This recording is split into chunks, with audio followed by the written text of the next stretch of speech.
I think what's impacting housing prices, it probably doesn't have anything to do with the economy. It has a lot more to do with supply and demand. And the population trend in Canada. Our population is growing. We're increasing immigration. And where are all those people going? They're going to Toronto.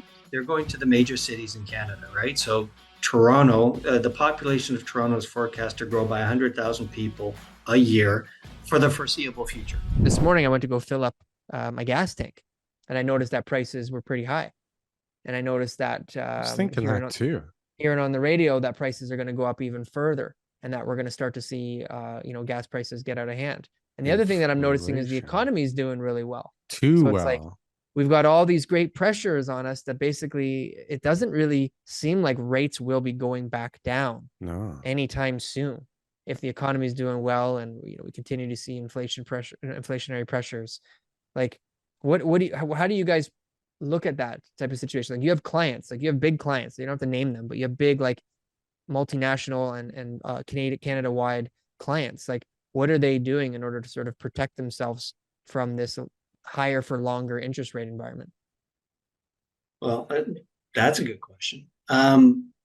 We have Stephen Poloz, who was the previous governor for the Bank of Canada. He's a special consultant here at Osler.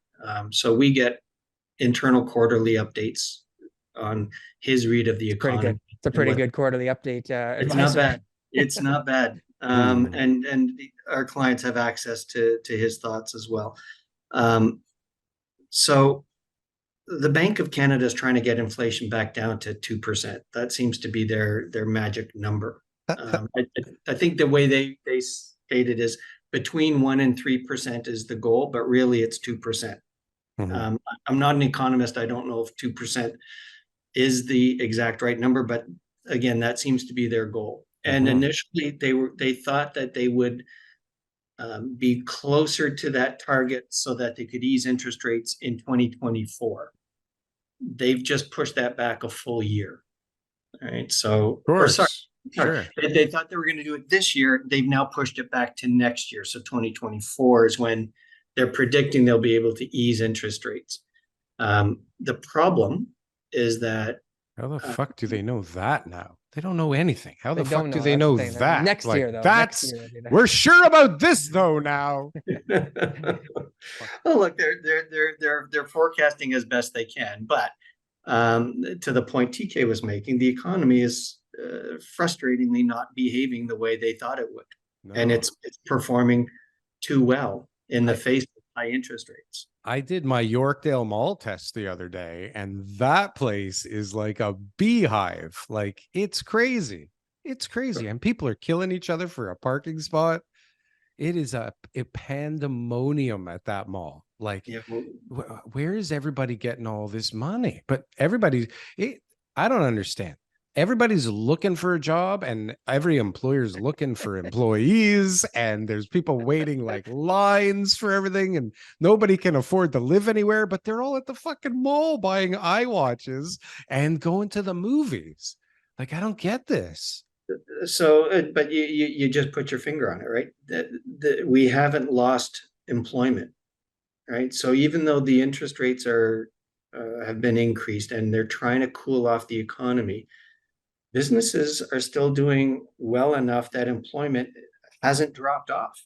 No, our employment to people living in tent ratio is at like a really good level right now. It's very manageable for the economy. Yeah, and I think what's impacting housing prices, it probably doesn't have anything to do with the economy. It has a lot more to do with supply and demand. And the population trend in Canada. So our population is growing. We're increasing immigration. And where are all those people going? They're going to the major cities in Canada, right? So Toronto, the population of Toronto is forecast to grow by 100,000 people a year for the foreseeable future. We are not building 100,000 new residential units in Toronto. I'm trying. Right.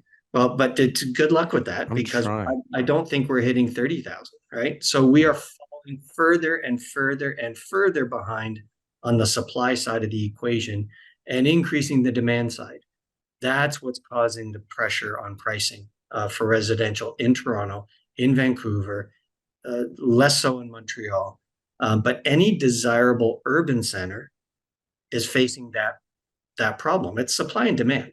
Yeah. And Trudeau's like, it has nothing to do with the federal government. Like, we're not doing anything to to make this problem worse, or we're not doing anything. Actually, you guys just figure it out. Enjoy. Yeah. And so that's where you get the politicians finger pointing at each other, right? Because the federal government controls immigration. Anybody coming into the country, that's federal jurisdiction.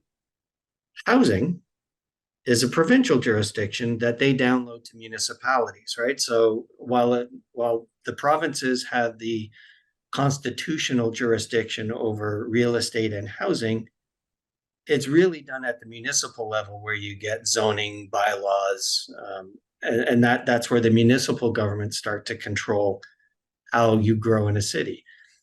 So you get the finger pointing at the different levels. The province is saying you're letting in too many people, we can't handle it all, and the federal government saying housing is your responsibility and we need to grow the country. Figure it out. Yeah, and nobody's figuring it out. I've never seen a new mayor and premier join hands so fast when Olivia Chow was elected. All of a sudden, Doug Ford was just like, "Yep, all right, we're on the same team now." Apparently. And let's start talking to the federal government to start give us some money, because we need support. Immigration. Yeah. This is the problem, right? So yeah, we're having those type of issues. We see that there's a increase in the demand side, but I mean, the elephant in the room is like there's a whole boatload of people who are in trouble right now. Like there's a whole lot of risk in the market. I think the risk for a recession, even though seems to be going away, according to, maybe IMF forecasts, or, what the Bank of Canada or the US Fed are saying. They're all saying, oh, job market, all that kind of stuff too. But like we were just recently on a list, one of these lists that Canada is proud to be on, that we were the highest risk for recession in the world.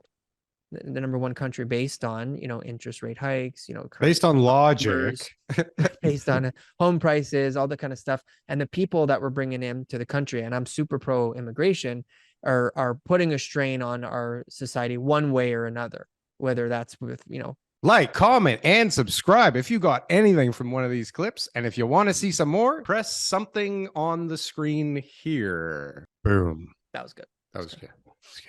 I like that. That was good.